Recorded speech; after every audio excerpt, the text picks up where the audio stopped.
Hi guys, how are you doing? It's currently very hot in Nairobi and the better parts of the country, and I also understand it's very hot in also some parts of the world. So I recently did a video on hydration tips and how you can actually improve your hydration, but I also want to talk about in this specific video some things that you should not be doing in this very hot condition. Because you see, recently, just the other day, I was in a matatu. I was seated next to a lady. She was obese, and then she had bought 2 bottles of Fanta. Before the matatu left town, she had finished the first bottle, and by the time we were going, like maybe 10 minutes later, she was already on the second bottle, and it was very evident that she had not even quenched her thirst, because you could actually see her trying to get the last few drops from that bottle. So I want to talk about some of the things that you can do to actually make sure that you are properly being hydrated. Basically what we call how to drink water correctly. Hydration is very important in how your body and how your metabolic system functions. So when the temperatures rise, your metabolic rate goes higher to ensure regulation of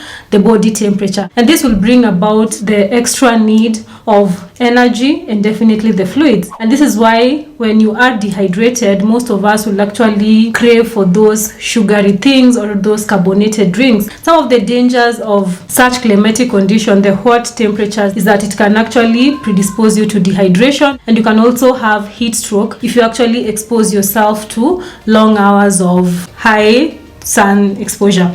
I'm actually looking for my hat, but I want to show you something that you can actually wear. Okay, here it is. One thing you can actually do when you live in your house and it's quite hot, like right now, you can have a hat like this. You just put it on. You see, it's covering my skin area, and when I'm leaving the house, I'll definitely try to make sure that I also have a long-sleeved kind of t-shirt that is a bit lighter. And also you ensure that you protect your brain or your skull from also the direct effects of the sun. You can also take an umbrella with you. And another thing you can also do is avoiding the long exposures to the sun altogether if it's possible. If it's not possible, you need to ensure that you are properly being hydrated. What is proper hydration? Proper hydration is ensuring that you are taking care of your increased metabolic rate, increased fluid needs, and increased electrolyte losses. When the temperatures increase, your body's sweating ability also increases, so everything is going to be working faster. Prioritize your intake of energy from healthier options. You can actually take up hydrating fruits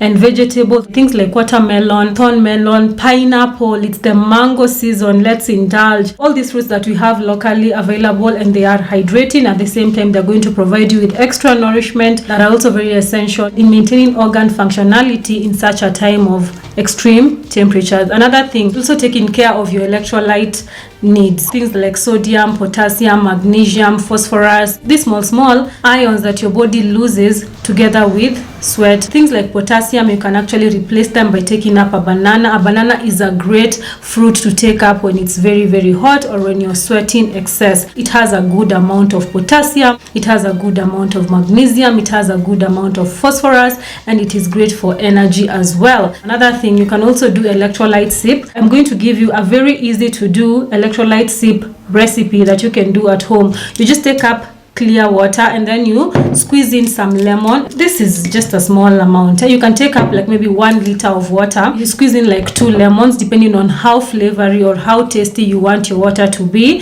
And then after squeezing in your lemon, you put in tablespoon, the one that people use to measure sugar, 1 tablespoon of, if you have sea salt, great. If you have Himalayan salt, great. But if you don't have it, you can also use the normal salt. It's okay. And then you do a dash of honey, like maybe a spoon of honey, and you mix that very well. So throughout the day, when you're taking up your water, when you're moving around your days, activities and such, you can also be sipping in your electrolyte sips in between your fluids, so that you also replace the electrolyte losses that you're going to be losing through sweating, and this will help you prevent the shock and the dehydration that comes with electrolyte losses. Another thing that I wanted to talk about in this video is on the carbonated and the sweetened drinks that we commonly refer to as juices or even the sodas. So you see, the problem with these drinks, they come with additional additives, and these additives are actually harmful. They are toxins to your body, so they actually increase on the need of fluids in the body. And then they also have sugar, so they are also going to burden your kidneys, because your kidney now has to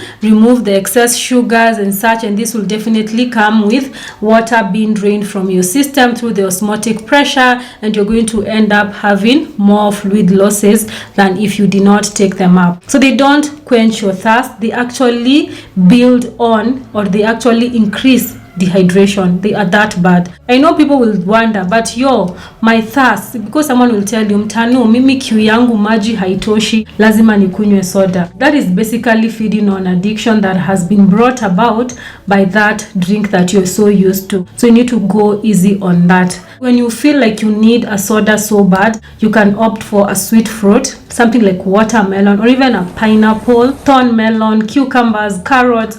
All these are very hydrating foods that are going to give you extra nourishment, minerals, ions that are great for your metabolic health. So let's try and avoid as much as we can intake of the sugary, carbonated, synthetic drinks, and try as much as we can to lean towards intake of healthier fluids like soups, clear water, broths, healthy juices like the ones that you've juiced at home, carrot juice, cucumber. They make a great combination and they taste really, really good. I hope you enjoyed this video. Consider subscribing. Watch this video on some of the reasons that you need to ensure that you are maintaining optimum hydration levels at all times, and make sure that you stick around, because I have a video coming up on how nutrition affects fertility, and I'll also be talking about the specific nutrients that you need to take care of if you're struggling with fertility and conception, and some of their sources that we have locally. So thank you so much for watching, and until next one, bye.